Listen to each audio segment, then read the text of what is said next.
Good morning to one and all present here. I, Dr. Alka Marwaha, on behalf of IQAC, the faculty and principal of Jesus and Mary College, extend a very warm welcome to all our participants and esteemed speaker, Dr. Poonam Batra, for a virtual yet interactive discussion on understanding and mentoring young adults. Mentoring the students, I believe, is not just a teacher's responsibility but a privilege because, in assuming the role of a mentor, a teacher helps to nourish and evolve the mind of a student, which can be a very gratifying and self actualizing experience. On a parallel note, the teacher as a mentor is also exploring a new but rewarding professional dimension, that of a trainer cum developer. Contrary to popular belief, mentoring is not limited to the higher echelons of the corporate world, but needs to commence at the grassroots level of our educational structure.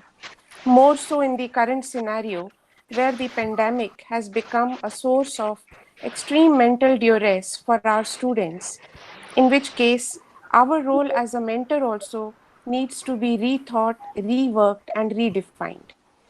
So it is the need of the hour to have a constructive discussion on both the challenges as well as solutions for providing psychological support to our students through mentoring.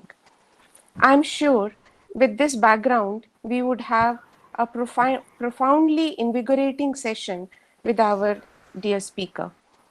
But before we commence with the proceedings of today's webinar, I would like to invite our principal, Dr. Sister Rosalie, to address the gathering and share her reflections. Sister, please. A very good morning,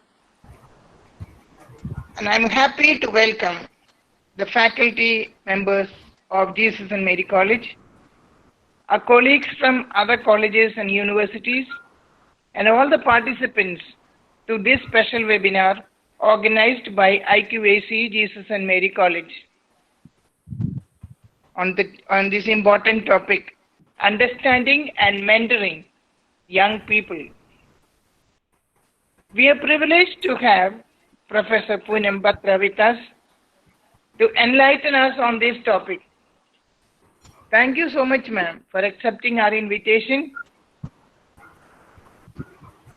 We are honored to have you.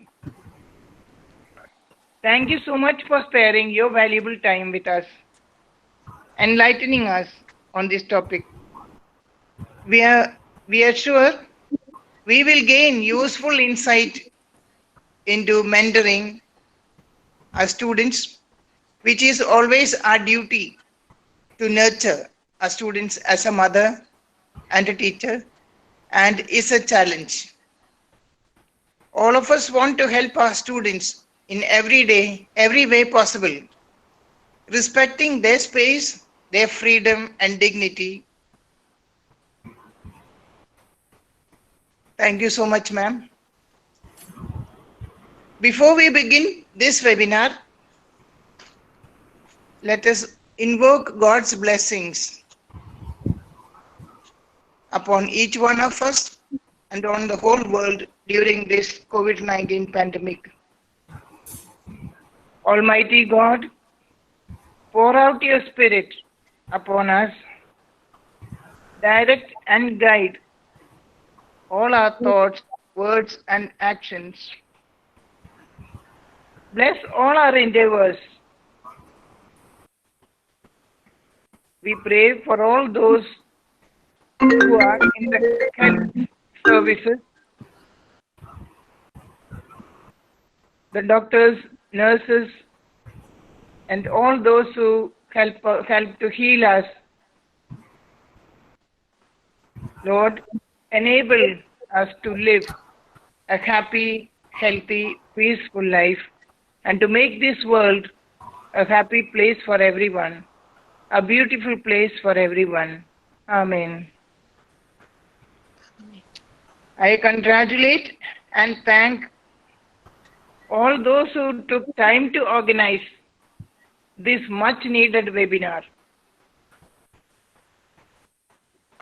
Thank you, Dr. Alka Marwa, the coordinator of IQAC, Dr. Amida Motwani, the coordinator of the webinar team, Dr. Alka Sehgal, in charge of this webinar, Dr. Shalini Srivastav, for moderating this webinar session, Renu Gupta, the IQAC member. Thank you, Dr. Naveen, Dr. Shruti, Dr. Ishita, Ms. Megha, Ms. Vinta, Mr. Gaurav, and all the others in the webinar team for supporting us to conduct this webinar successfully. Thank you and God bless you all. Thank you, sister, for your blessings and your words of encouragement and empathy. Without further ado, I would now like to call upon Dr. Alka Sehgal from the BLED department to introduce the speaker for today's webinar.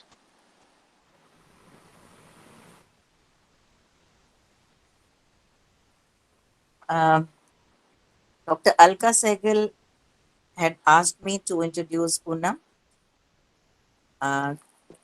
She's not able to speak today. So Poonam Batra is one of India's leading elementary and teacher education academics with over 35 years of experience in teaching, research, training, management, and consultancy. She is Professor of Education at University of Delhi, where she co-created the framework for the Bachelor of Elementary Education, the BLED program, which is India's much celebrated 4-year professional elementary teacher education program. Professor Batra was awarded the prestigious National Jawaharlal Nehru Fellowship in 2007 for research on teacher education and social change. He has published internationally and domestically in areas of public policy in education, elementary education, curriculum and pedagogy, developmental and educational psychology, and gender studies. Professor Batra has co-authored a number of key educational policy documents, including the draft National Curriculum Framework for Teacher Education, 11th Plan Working Group Report on Teacher Education. Her recent research examines the imperatives of comparative education from a South Asian perspective and the politics of school and teacher education reform. Professor Batra is currently working as co-investigator on transforming education systems for sustainable development, Network Plus project funded by the Global Challenges Research Fund of UK Research and Innovation.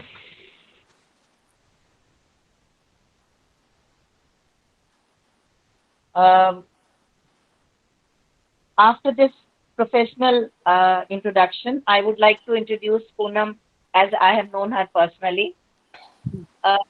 Almost 37 years ago, when I joined this college, Poonam was teaching in the Department of Psychology, and I happened to interact with her soon after I joined, a few months later, because Poonam had organized a 7 days workshop for some of us to be trained as counselors with help from Sanjeevani, the NGO. And I just want to add that, some of the lessons I learned in that workshop still stayed with me and helped me interact with my students, because one of the things I remember you taught us was how to practice and express empathy. So these lessons have helped me in my interpersonal relations. Welcome, Poonam, and we hope to learn from you. Over to Poonam now. Oh, thank you so much. I think those few words would have been enough as an introduction to be remembered as a colleague and remembered as somebody who actually tried to create a space for a more personal sort of touch in a professional environment. And I think that is the key that I should look upon as the nucleus of what we are going to discuss today. So let me first thank Sister Rosalie, Dr. Alka Sehgal, and all the organizers. Amita has been in touch with me with regard to the organization of this seminar. And I really do feel it's a privilege to come back to the platform of JMC after several years and to interact with the faculty. Many of the old faces are not here. Many new faces are here. And I'm really glad to be here today. So thank you very much for this opportunity. I think we can sort of begin by looking at how mentoring as a process and mentoring as a concept has been sort of looked at in terms of mentoring students specifically, in terms of looking at young adults, the youth, people from the age ranges of, let's say, 11 to all the way up to 23, 24 years, all over the world. I don't have an idea of all the countries, of course, but the English-based countries which talk about mentoring processes in a very systematic way for several decades now, also seem to be now suggesting, and for some time now, in fact, that maybe the very term mentoring itself somehow has got connoted or associated with some kind of taboo and stigma. And I think we need to understand that this is not what we want to do. This is not what JMC has in mind when the college talks about mentoring students or any individual faculty that wants to reach out to students. So let's get this out of the way first. The fact that the connotations associated with mentoring, which are related to stigma or to a taboo, something that, you know, we are talking about young people who are disaffected, who are disturbed psychologically, who may have had inadequate socializations during their childhood, who may be deviant in some way, who are antisocial, who are at risk, or even associated with crime and delinquency. I would like to say that we need to release the very idea of mentoring and reaching out to students from this kind of a framework, because this is not a framework with which the idea began, but this seems to have become a process of reaching out to those who are vulnerable. So are we really saying that? No, we are not, because we are looking at the possibilities of reaching out to all our young people, whoever we come in association with, in our classrooms, outside our classrooms, inside the college environments, inside universities, and perhaps even, of course, schools. Right now, we're talking of higher education centers. So firstly, I'd like to keep that as a clear sort of mandate for us to look at this and to make an effort to release the very idea of mentoring from this negative sort of a framework. How do we do that becomes an important question. And I think over this discussion, we should be able to get some ideas of how to imagine that. The second thing I'd like to focus on right away is that there has also been enough research to tell us that processes of mentoring have inevitably led people to believe that it's the individual students who are responsible for the condition they are in, if they are in a difficult situation, let's say psychologically, in conflict, in turmoil, in all kinds of situations. And somewhere along the line, we seem to have accepted this fact that mentoring students actually then means looking at that particular individual and helping that individual to take responsibility for what has happened and how she or he can help herself or himself. So that is another myth I would like to bust, because it's important to recognize that we are not living in isolation, and our students are certainly not living in isolation. In fact, they live in environments where there are concerned parents, where there are concerned teachers, where there are concerned adults. And of course, they may be adults themselves, but in our culture, children and students remain young even when they grow up to be 40 plus or 50 plus. I mean, we know typically an Indian family looks at their children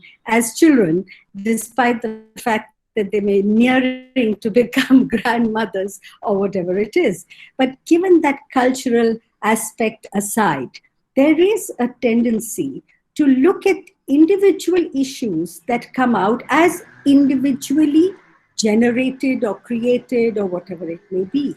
But the truth of the matter is that a lot of aspects that our young people may be grappling with, which are difficult, specifically in today's pandemic crisis, but I think even otherwise, we need to understand that these issues and these concerns may have a larger frame within which they have got generated.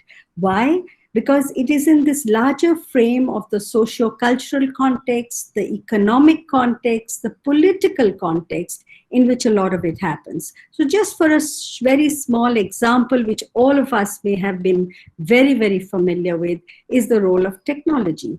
How technology has actually, it looks as if the world is small, the world is reachable, we can talk to each other real time across the 7 seas, as they say, but that also means that the world has become very alienated, because that's the paradox of technology today.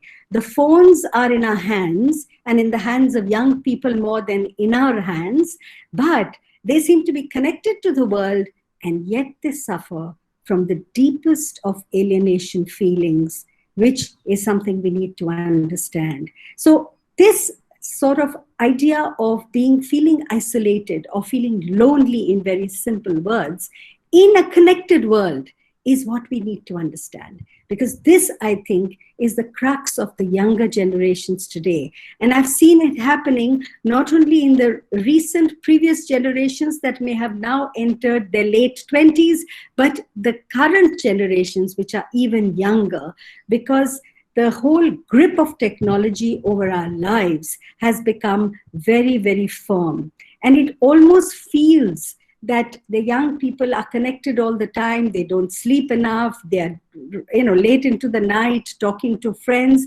But I don't know whether they are friends, really. I think we as adults need to understand that. I'm not making any value judgments. I would not like to make any value judgments, neither about us as adults as being disconnected from the young, nor from the young who want to shun us away, because these are all part of the dynamics of society.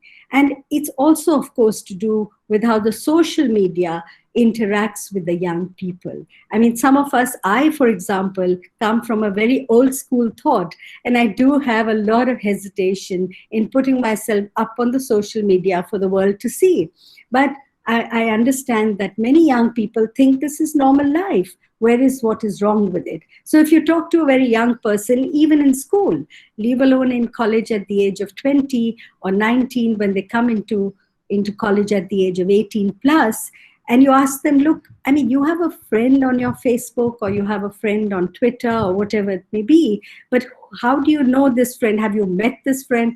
Well, okay, you don't understand this because, this is a different kind of world today, and we have friends. But we must remember that the technology, no matter how it is projected as the most transparent platform available in our civilization, I think technology is one platform that can be deeply mystified, and actually that can be very opaque. So what is happening behind the screen is something that you may not know at all. And what I'm projecting myself as a 20-year-old boy talking to a 19-year-old girl, I might just be 40 years old and pretending to be 20. So I think we need to understand that there is a lot of mystification and a lot of opaqueness, in the technologies that our young people are associated with. And this is part of their everyday life. So their everyday relationships, their everyday thinking, their everyday purposes of life, or even the future purposes of life are actually determined by a lot of what happens every day. And that every day is like the television screen where flashes after flashes change literally in a matter of a few seconds. Not 2 seconds and you have a new flash. Another 3 seconds and you have a new flash. So life is like that for them. It is so fast changing and there is so much happening in their lives that I think even they may not have a full grip on what they are thinking or what they need to think about. Because what essentially happens in a mentoring process, which I think is one of the most significant things we should be doing for our students, but let's come to a manner of doing it which doesn't take them into the realm of feeling bad that they're talking to a teacher, that they need help or something like that. I think we have to create a mentoring process that is like a befriending. That is a process not even of counseling. I remember that I had, yes, as Amita reminds me, that we had done a lot of work trying to counsel students in JMC. And I remember in the 1980s, there was a time when I almost felt that I was employed as a counselor rather than a lecturer, because after my 20 hours of lecturing, or 22 hours in a week, I was actually sitting in college all day on the staircase, in corridors, inside the canteen, trying to talk to students until, of course, I remember Sister Agatha and many other, her colleagues helped us organize a full counseling room. And I remember that lasted for a long time. After that, of course, the college took it over in a major way. I look upon mentoring not even as counseling, but as something that is like a process of befriending, that we are available, that you need us, we are there for you. Because today, the very relationship between the teacher and the student, or any relationship for that matter, has been marred and literally distorted and morphed by the market. The market seems to be dictating a lot. The market seems to be telling us, time is money. And literally, that's the way that even some of us as professionals are tending to look at. And I think that's very problematic. But, it's the way the market operates, it sort of is also very insidious. It sort of gets into our system without our even knowing what we are doing. And essentially then we are unable to give enough time to a process of mentoring, which actually requires just sitting together quietly over a cup of coffee and discussing, and actually even hearing the silences. Because, there's a lot that our young people talk through silence.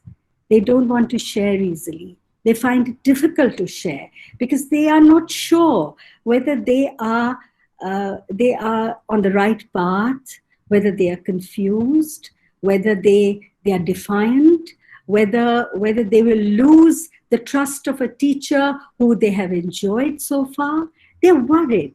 They're worried about many things in their lives. They're worried about the friendships they have. They're worried about the fact that they can't speak English very well. They're worried about the fact that I don't have a boyfriend. Everybody has a boyfriend. They're worried about the fact that they look fat.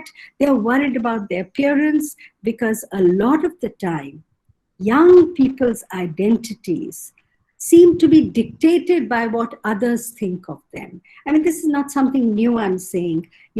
We've had several psychologists, we have several sociologists talking about the fact that our self itself is actually developed as a result or in reference to the others, in reference to who are the significant others in our lives, who are the people we interact with, who matter to us. For a young student, a teacher may matter a lot. A mother may matter a lot. A friend matters a lot.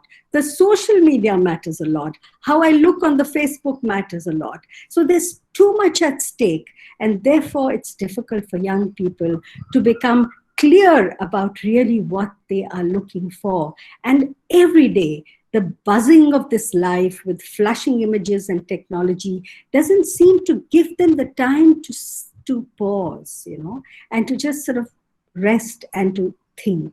There's very little in our higher education systems also, and of course schools definitely, that we give importance to the fact that we can sit quietly and we can spend time, which is called free time.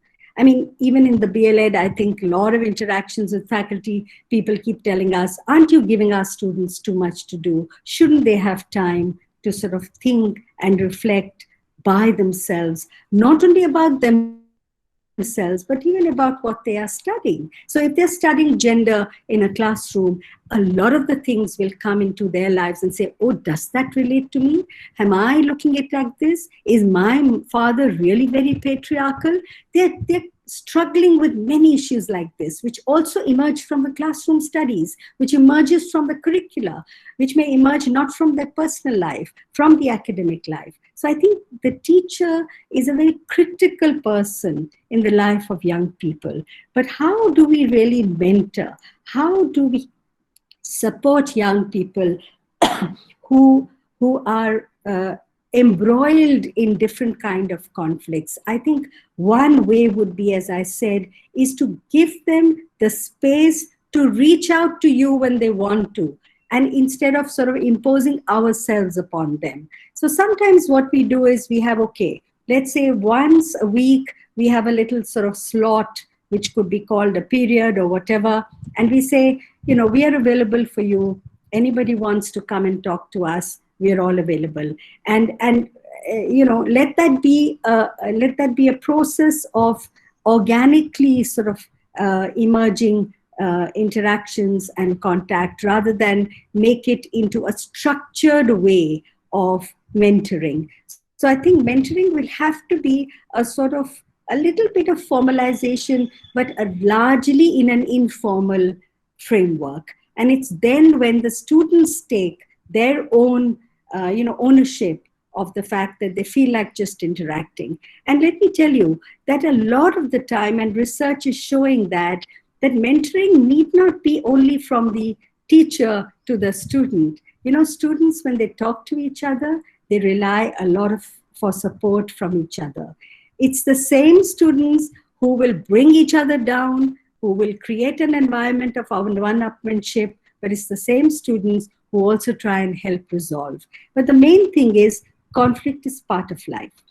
And conflict is important to bring to the surface. We need to discuss it. We need to talk about it in an environment which is non-threatening. And I think some of the elementary education colleagues would tell us that drama or theater that they do every first year and third year has been one of the most remarkable platforms by way of which students are enabled to face threatening situations, but in the most non-threatening manner. Because theater allows you to express yourself about things which you don't want to talk because you're scared who will judge you, how they will judge you. So I would say let's look at mentoring in a much wider framework. Let's open up opportunities of theater, of craft, of music, of what we do in our own BLEd department is self-development. And I think these opportunities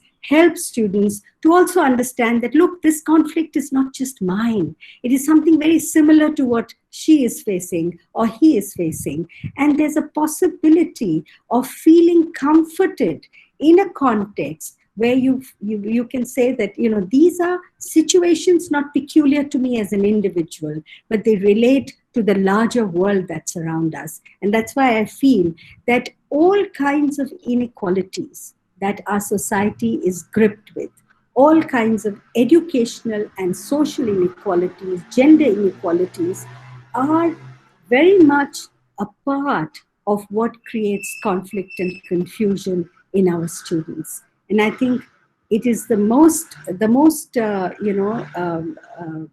positive way in which we can reach out is A, never to judge them, B, to be empathic, to give an empathic response. I know we are all busy people. Teachers are equally embroiled in all kinds of conflicts at home, at work, in larger society. But perhaps we can look upon this process as a process of a collaborating sharing of personal lives. And I think that's what we are missing today in today's world. You know, the kind of things that our families would do, the kind of things that we would do by going and spending a day in a friend's house, all those things have got lost. And we've got embroiled in a very fast changing world. And the young have been much worse because they've been sort of literally sandwiched in this kind of a fast paced world. I think we don't know enough, and I must share this, confess this with you, that we don't know our young people enough. And I think we have to make an effort first to know them before starting out on a journey of knowing that we know and we are going to help you. But we better get to know them first and then reach out in a manner that we can help them. Of course, there will be many other things which I may have missed because we have a very short time slot. So if you'd like me to stop here and have a little interaction with everybody, I'll be happy to do that. Thank you very much. Thank you so much, Poonam. That was really interesting. And I'm sure people have many questions to ask because mentoring is something that we all want to do, but we are not really fully prepared for it, or so we feel. So any questions, please start putting questions. I do have one or two questions from earlier on that people have put in the form that they had filled, and maybe we could start with that. There is this one question, Poonam, which is, how can one motivate students to stay positive and concentrate on studies during this pandemic situation? This is from Dr. Charu Sharma from SP Mukherjee College. You want me to answer question by question, or shall I take a few? Okay, yeah, sure. So there is Samira Mehta who wants to ask something. Samira, would you like to ask, or should I read out your question? So let me just read it out. Since we have so many students and it is possible that we are mentoring many students at the same point of time through structured or unstructured forms, how does the teacher fortify their own mental health, considering that they are emphasizing they're interacting with many students' issues? We often feel so emotionally involved, and consequently the possibility of mental and emotional exhaustion for us that looms over us. Right. This is a question by Samira Mehta. Okay. Then should I give you one more? Okay. Yeah. Yeah. Okay. Dr. Rekha Navneet has just asked, how do we in the new normal world try reaching out when we are ourselves anxious and not as motivated? Okay. Yeah. So let's take these three questions. Yes. So Yes. the first is with regard to how do we motivate students specifically in the context of the pandemic and online teaching and so on. I personally think that there are two things here. One is that this idea of online teaching, virtual teaching, making digital learning the platform, and looking at it as a future of education, which is what our universities and our government is trying to do, I think it's problematic. I think we need to first understand that this can never substitute face-to-face learning. Even though we are in a situation at the moment that we are forced to sort of look at this technology as the way to connect with our students. I think so far so good, but let us not think for a moment that this should substitute. There are a lot of capitalists, disaster capitalists they are called, who are ready to jump in and make profit out of this. And there's governments who are also ready to make this into the future of education. Let us collectively resist that. That is one way, the one response. The second is that absolutely, there are so many students who need to be mentored. There are so many students who need to be reached out. And how do we do that in a context where our own, we are also emotionally overwhelmed. We are also in a situation which is making us, very stressed in the given pandemic, and even otherwise, I would say. I think pre-pandemic also, we need to look at some of these things. You see, with the kind of neoliberal policies, the whole education system has been literally made into a system where we just are given what to do and students are to follow, and even teachers don't seem to be given the kind of space that they need for academic autonomy, for being able to take decisions on their own. So what is happening in the pandemic is those very neoliberal processes are going to be accelerated through this time. And that's why we have to be very careful. Do we need to stress ourselves like this? Do we need to rethink the way in which the trajectory that education is being forced to take? Because frankly, education is about society. It's about the kind of people we are, the kind of society we want, the kind of inequalities in society that we'd like to address. But today education, Hindi में बोलेंगे तो उसको सिमट के केवल एक learning outcome में डाल दिया है, as if education is only about performance, passing examinations. That's what we are doing in schools, and I think no different here. So there have been a lot, there's a long path that has led us here, and the pandemic is finding this a great opportunity to finally do what the governments want to do, which is control education. And if you look at the 2019 National Education Policy draft, which is now going to be made into a full policy, it exactly talks of this, of Rashtriya Shiksha Ayog, where we will have the entire National Education Commission in the hands of the politicians. And the policy draft actually said that the Prime Minister will chair this. And later they said the HRD Minister will chair it. But can you imagine, from the grips of a bureaucracy to the grips of politicians who will dictate to us what courses we should follow, what we should teach, what reading should not be taught, and so on. So I think teachers are going through a lot and their own conflicts, and they're struggling with this.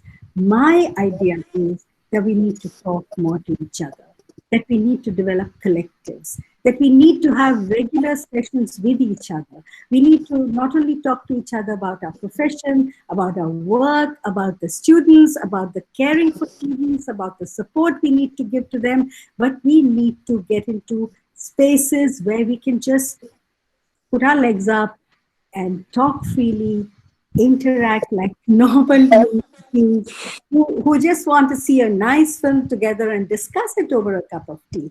And it should be not create those kind of spaces for our students as well as for ourselves in a college environment. Why not? Let's do that in an evening. Let's just sit every month, one evening, and say, we're going to watch this short film and we're going to have fun, you know? So I personally think that we have stopped living. All of us stopped living. We are just existing for very fast-paced world and a stressful world where we have accepted stress as part of life. We are saying this is part of life. This is something you have to live with. Like our Prime Minister tells us, live with the corona. I mean, you know, there has to be some response. The third question was also interesting by way of the new normal. That is what I'm questioning. Why are we looking at it as the new normal?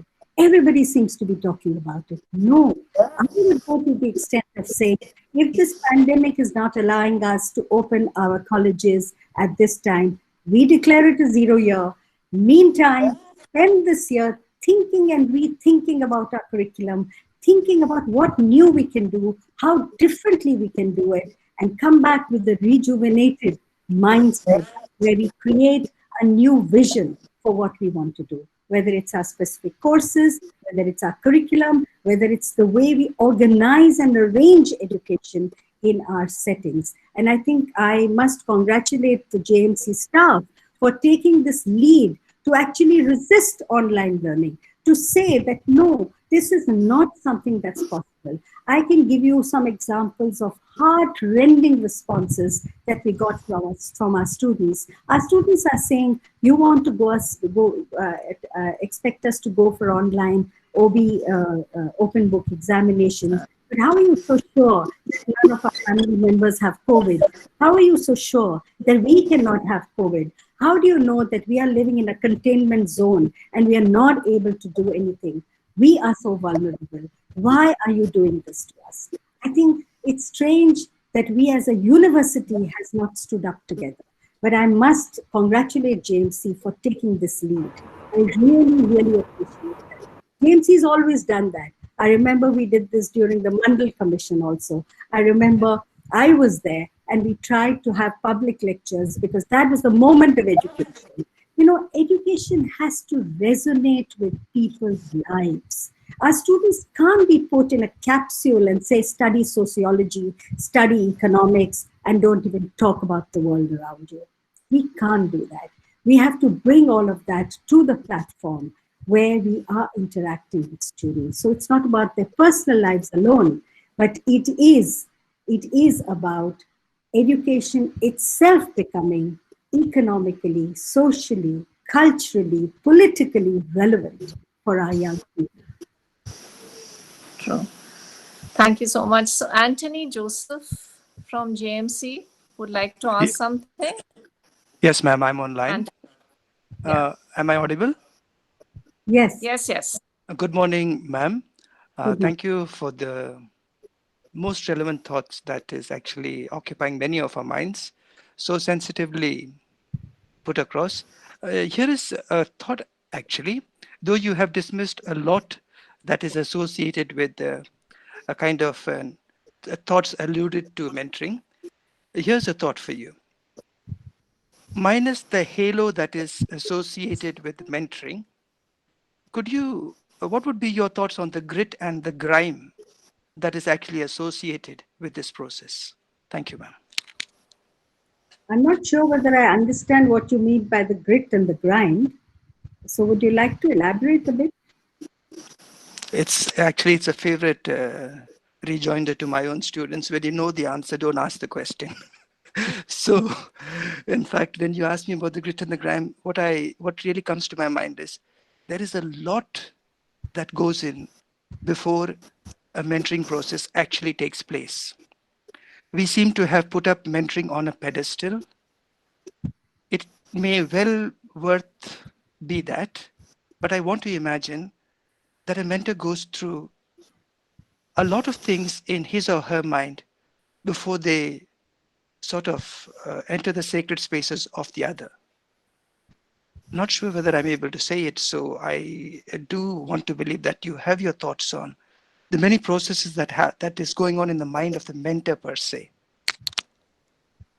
Yes, I think it's important that we also think of the mentor because the mentor herself or himself is also a person of a society, which is, with all its sort of inequalities naked on the road during the pandemic. We saw miles and miles of, being walked, as they say, रास्ता नाप लिया गरीब लोगों ने, यही हमारे आत्मनिर्भर लोग हैं.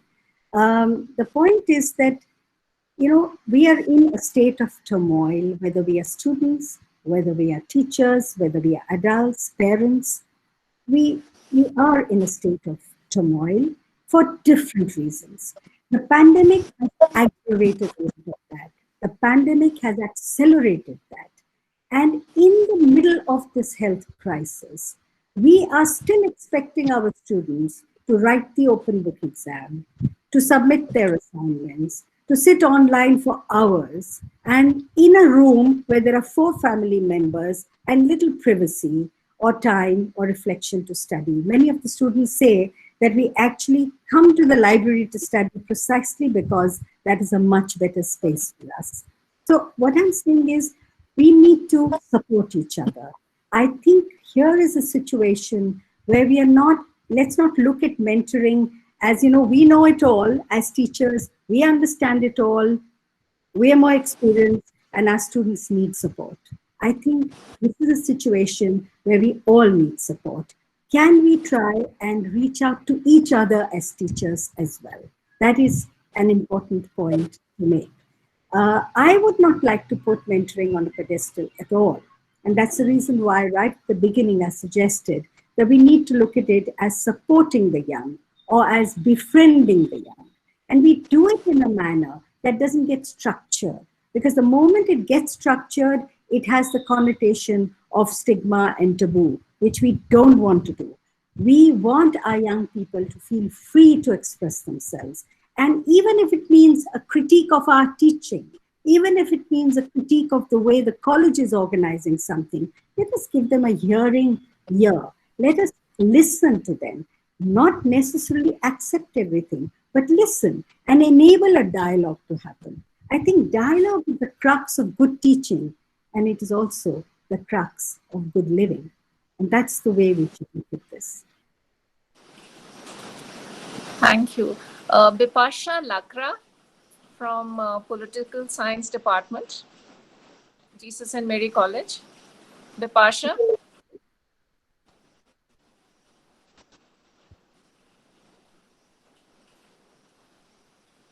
Bipasha, would you like to ask? Let me just ask the question. She's put the question in the chat.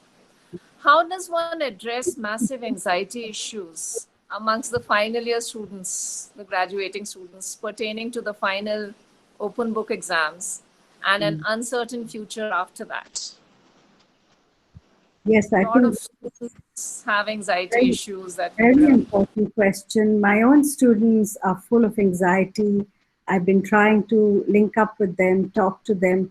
But what they're telling us is there are very few faculty who are willing to even address this, because people are tending to say, sorry, this is a situation for everybody, you just have to bear with it. But I'm so glad that you're saying that how do we reach out to them? I think we need to connect with them. That's where technology comes in handy. Technology is not about changing the site of education from offline to online. I think that's a bad future. We're not going to look at it. At least we are going to resist it till we have the dum to resist it. But I think we need to look at technology by way of connection. Shall we just sort of say, okay, let's have a little half an hour chat today with 5 of you. Let's discuss what's happening. How are you doing? Let's get on Zoom. That's where technology will come in handy. Let's do it in small group. Let's try and connect. How are your families doing? What's happening? You're living in a containment zone. What's happening there? Are you able to get enough help? Is the state really helping? What are the hospitals like? Are there health workers? Are you getting your daily vegetables? I mean, is there something that we can think about that? Some kind of discussions around what communities can also do to each other to help, and reaching out and connecting. I think that's one way. I'm not sure whether we should encourage this idea. Today also I read in the newspapers that there was a protest against the OBE, and I would like to go and join the protests. True. So I think Tanuja Sachdev from Political Science Department again, JMC, you would be knowing her, Poonam. Tanuja, would you like to ask? Yeah. Hi, Poonam. What a lovely surprise. Good to hear you. So wonderful to hear you today, Poonam.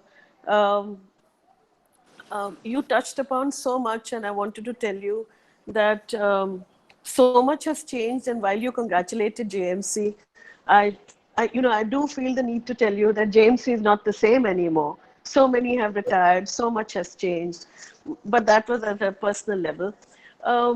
Have things changed here? Things have changed. And while you touched upon so much that has gripped our staff room discussions and debates, this is something I wanted to tell you. Also, I wanted to, while we are talking about the situation today in the COVID world, what I want to refer to is the fact that mentoring was a problematic issue in the pre-COVID period.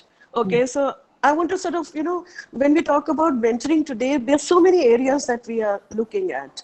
But in the pre-COVID times, while mentoring was being discussed, with the kind of, the status of higher education, and you've talked, you've referred to it, how it is now subject to so many pressures. And the university is giving in. The teachers' movement, you're also aware what's happening. So what is fantastic is that you've been able to touch upon so many areas, and not just mentoring, but looking at mentoring in the existing situation. With the kind of time and, the way things are, I feel that, and this is something I've raised earlier, even with Shalini, is that in the existing situation, I find that in a very practical manner, we teachers are in a position to do mentoring at a professional level for professional, there's professional mentoring that is possible. The kind of mentoring you're talking about, I confess it's not possible anymore. In the past, in that, the annual mode of teaching that we used to have, and those were the times when one didn't have to refer to mentoring and it was happening naturally.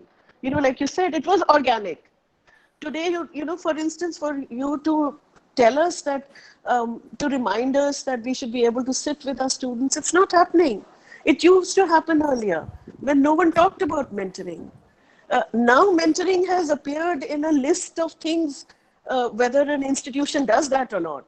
IQAC, this is an IQAC organized seminar, but IQAC is inquiring whether mentoring is happening or not. So sometimes, demands that appear like this, which need to be institutionalized, I'm very, very skeptical about that. They expect that mentoring should happen, but the space isn't there. The environment is not there. That's what this is something I wanted to bring up, that mentoring can happen professionally, but for any other kind of mentoring, there needs to be training. Institutions are not in a position to do it. Even counseling facilities are, not all that great. So just these thoughts about mentoring at the moment. Of course, this was happening in the pre-COVID period. What happens now, what's going to happen in the times ahead is something one dreads to imagine. So in the context of pre-COVID, I'm just referring to that period. Yes, thank you. So can I just add to that? Because Sheila Kumari has asked, in fact, that, during this time, during online teaching, how do we make it happen? Because, how do we make that interaction happen? And I think what Tanuja is talking about, I'll just elaborate about NAC. It's a NAC requirement. So it has to be put on record. So then it all becomes a bit mechanical. I think that's what Tanuja is also saying, that, it has to be recorded. Who were the students? When did you meet them? What was discussed? So there are, Yeah. Right, Shalini. Well, I think, thanks very much for sharing this. I personally feel that, in fact, now that this pandemic has created a situation where we are talking about what was wrong with the pre-COVID days, this particular aspect of the NAC requirements, I'm a little bit familiar with it, not so much, because I know the colleges are going through a lot and it's not impacting us so much at the department level, but I know that the kind of pressures that are coming, which are, the expectations and the systems that have been put in place are nothing short of being called ridiculous. To talk about recording mentoring sessions, to talk about what we have done, how many we have done, I think now we are in a situation, thanks to the pandemic, it's given us a lot of pain. It's given many people complete, like nightmares, no food, no shelter, no livelihood. And I can feel their pain. But if we talk amongst ourselves, let us look at this as an opportunity to question every one of those things that have tied our hands and not allowed us to do those very aspects of mentoring which we're talking about. What a joke is this? That we are expected to write about how many students have mentored and how students are going to run away if that's the way we're going to mentor them. Mentoring, as Tanuja said very rightly, was a process that was happening organically at a long, long time ago. And I was privy to it. I was part of it in your college. And I remember that it was the most satisfying experience when you could actually bond with students, when students looked up to you, but we also looked up to students for what we were learning from them. And I think we need to bring back some of that culture. It's not about glorifying the past. It's not about nostalgia about the past, but it's about bringing back the rights and the autonomies and the freedoms that students and teachers enjoy or should enjoy in a learning environment, in an environment where they interact. Let's speak against these things. Let's collectively raise our voice against the kind of expectations of filling in tables and forms and reports and all of that, and say that this is not the way we do it, because now we've got proof that it doesn't work. In the pandemic, these are the problems we witness. These are the kind of issues which are in front of us. I think there is no greater pain than what we witness among students today. The way the universities are actually imposing upon them, not only us, but even school students. Today's situation is telling the court that yes, please take a decision. We need not have a 12th board exam. But can we not think of education in a far more humane framework, in a framework of social justice, in a framework of equity, and not consider that just because online is being touted, that we have to make sure that everybody is online, but there are students who are not able to be online. Could we use this as an opportunity? I'll reach out to Sister Rosalie as the principal of this college to help the faculty to get to a more rational way of actually posing the issues that the pre-COVID systems imposed upon itself on the universities. Can we not bring it all to the surface and say, we need to rethink? I would be absolutely Sharon, support on that. thank you. Sharon Pillai from Jesus and Mary College. Would you like to ask the question yourself, Sharon? Sharon here? Should I read it out? So Sharon has written, Dr. Batra, thank you for a very insightful talk. I love that you talk about space and silences and how the market has infiltrated our structures of thinking about what constitutes education.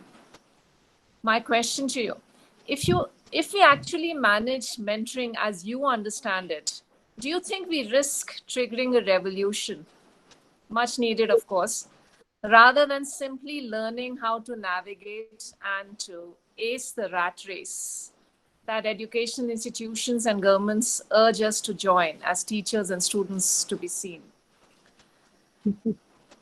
Well, it's a very nice question. Just seen as successful. How much would any real education, mentoring and reflection prod us to opt out of the fait accompli facing, join the circus, perform hackneyed tricks, make noise, rack up the numbers? This is Sharon. She's in the English department. Okay. You may not know her. She's young. Yeah. Yeah, it's a lovely question. And I think that, we may not talk about the revolution, the promised revolution of Marx, which our left friends in India still hope of. I think they've lost the battle. That's not the question. The question is that we need these small revolutions in every space. I think it is important for us to understand that the pandemic has brought the inequalities that are so vulgarized in our society absolutely naked in front of our eyes. We couldn't have seen them in a more stark way.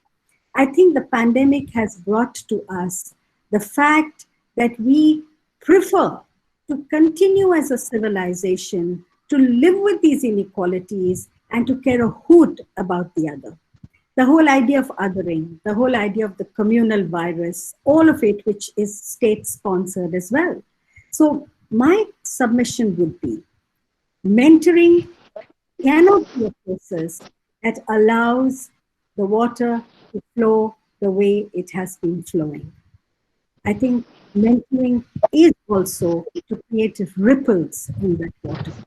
It is like an education process that is supposed to create a little bit of conflict, that is supposed to bear the conflict, that is supposed to bring those contradictions and tensions, whether they are in our personal lives or they are in the lives of our academia, to bring it out, because that's where real education happens. And I think, to me, that is where true education and what we are calling mentoring actually meet.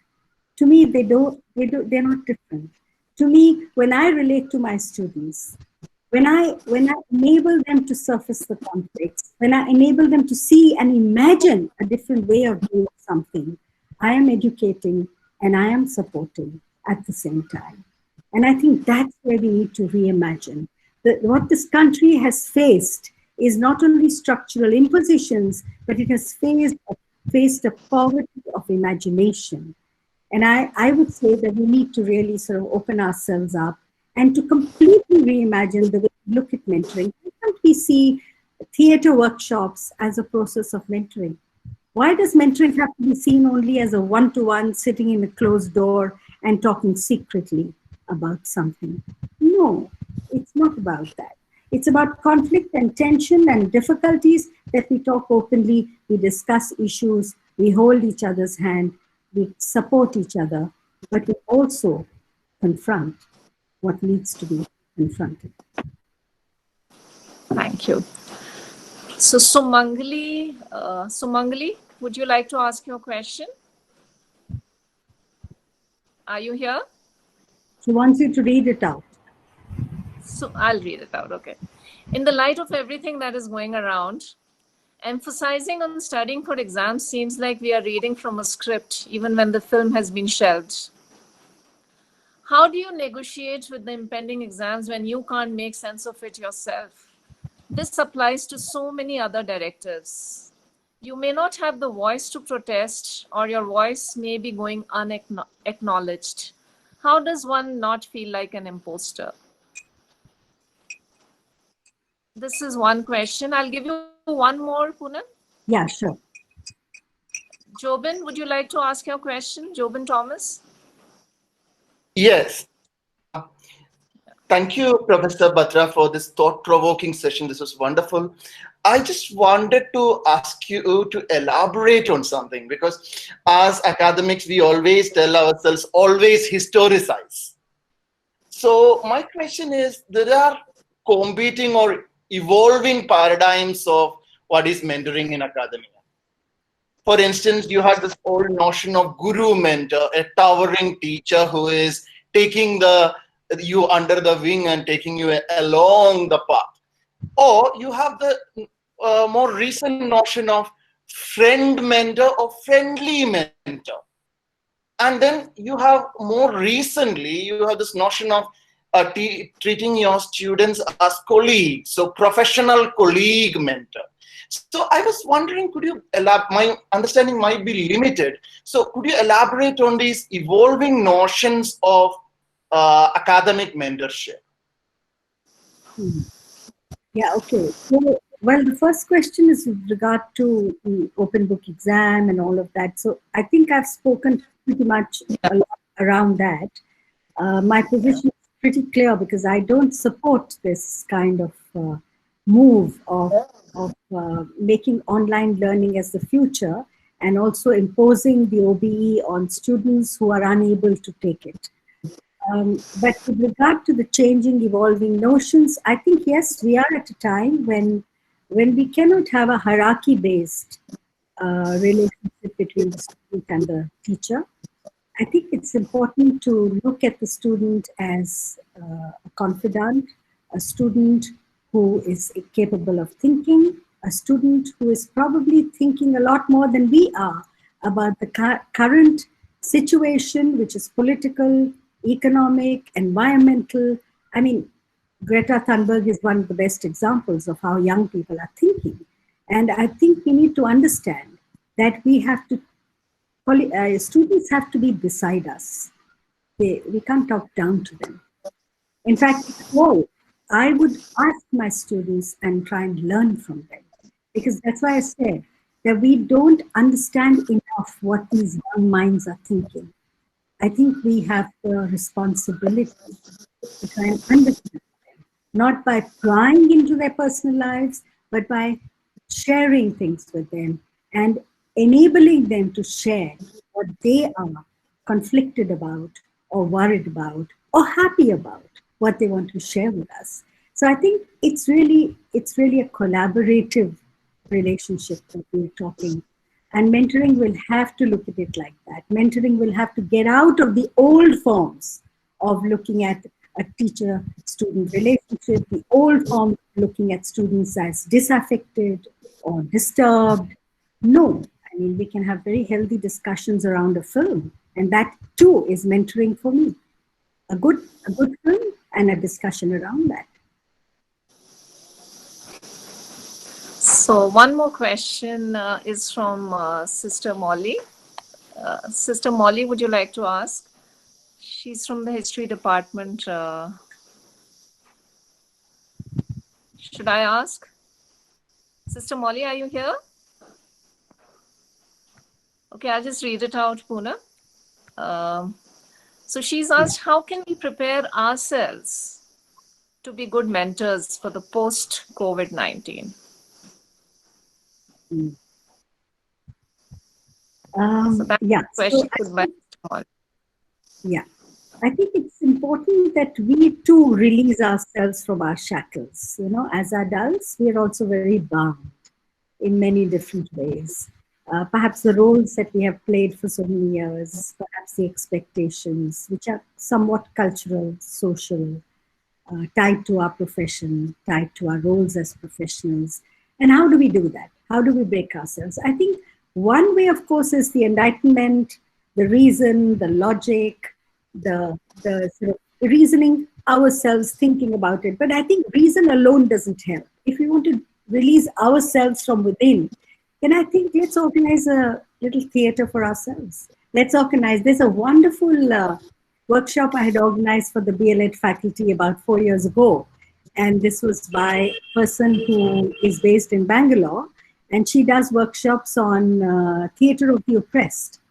And wonderful experience it was. I don't know, you can talk to some of the faculty if they're there in JMC, but they were from different colleges. You know, I think we need to do some of that. I think we need to also, as they say, right, that why should boys have all the fun? I mean, not only the girls, not only the women, but I think adults, I think grown-up adults, those who've taken responsibilities on their shoulders for a long, long time, I think we need to shed those for a while, get into spaces, just allow us to express ourselves and talk to each other and listen to our silences as well. So we do need to give ourselves those spaces. I think our educational arrangements have become very structured, and they don't allow us to be free and to be free as people. And we're too tightly compartmentalized into the teacher, into the mother, into the daughter, I think we need to break those boundaries. And the way to break those boundaries is to bring in the art forms, is to bring in performing arts, drawing, painting, music. I don't know. I mean, I've got just some very sort of vague ideas around that, but I've seen our young students do theater completely get out of their shackles and become new people. I mean, I've seen that happening. And let me share with you that the Shiv Nadar University organizes theater workshops for its students and faculty of engineering. Okay, now that's quite remarkable. And they've started a school of performing arts also. I think Maya Rao, who used to take theater classes at JMC, is also doing some of that. Theater is a wonderful space to explore, be able to help us release the kind of tensions we have. Reason is important, logical thinking is important, and never before more important than today, when many of our politicians are busy taking us back into the dark ages. But I think reason alone is not the answer. We have to think from the head and the heart. The heart also allows us to think. So Poonam, if I may, there are last two questions for today.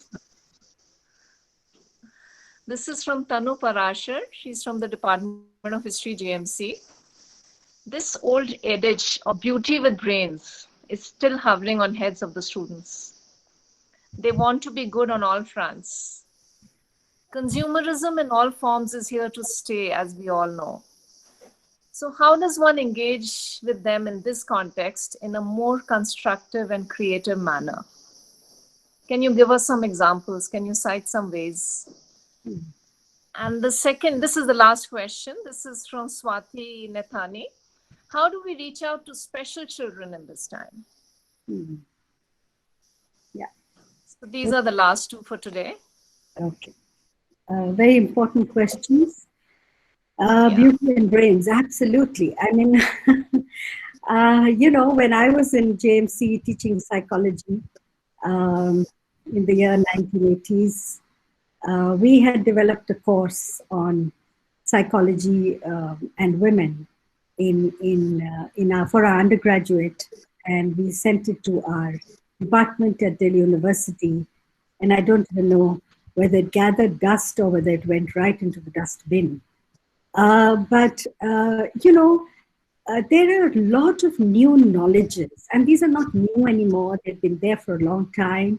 Whether it's feminist studies, whether it's human rights education, whether it's looking at even the environment and environmental education. Delhi University has a reader, I believe, by Mahesh Rangarajan that talks of, he's an environmental historian. So we do have some of this come into our courses, but I'm not sure whether we are engaging enough on these issues as they relate to our day-to-day lives. And I think that is important. So the beauty and the brain problem is not going to stop unless we bring it to our discourses in the classrooms, in other spaces, and we make it a part of an engagement, of a legitimate academic engagement, and not just a workshop, not just a one-day event, which is like a seasoning on the salad, and that's it. I think we need to engage with them in a way of creating new knowledge vistas, new ways of looking at knowledge. And I think that's how we can make a difference, which also means bringing them into our courses. I mean, if you look at the liberal option political science course in the BLEd program, I think some of you who are looking at this issue very seriously would just love those courses. You know, they're developed so interestingly, but that's not true of all the liberal option courses. This is particularly political science.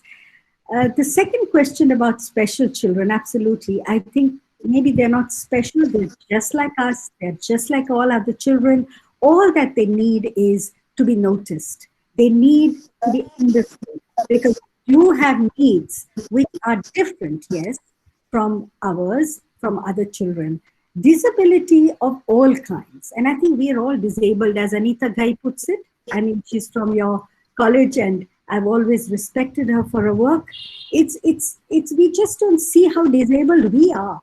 And I think we need to change that frame of thinking as well.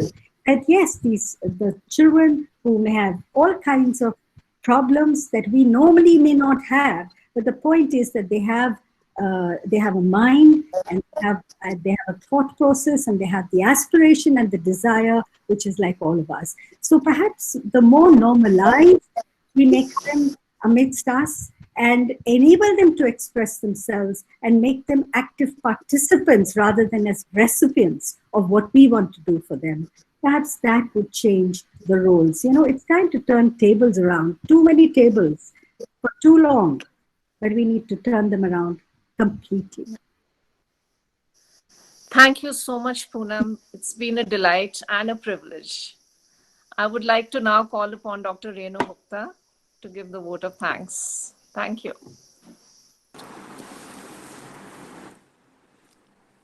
Good afternoon, all. I have been assigned the pleasant task of presenting vote of thanks. So on behalf of IQAC and Principal Jesus and Mary College, I would like to extend a heartfelt thanks to our speaker of the day and our very own Dr. Poonam Batra for her insightful and very much needed guidance on the processes of mentoring young minds. I fully agree with her that we need to understand our students who are connected to the technology at all the times and hide themselves behind it and may not open up that soon. We as teachers need to reach out to them in a manner they feel comfortable and can relate to. Thank you, Dr. Poonam, for a very interesting and thought-provoking session. I'm sure all of us have benefited from this session and given us enough thoughts to reflect upon. I would also like to thank our principal, Dr. Sister Rosalie, for constantly motivating us and supporting us at all times. Thank you, sister.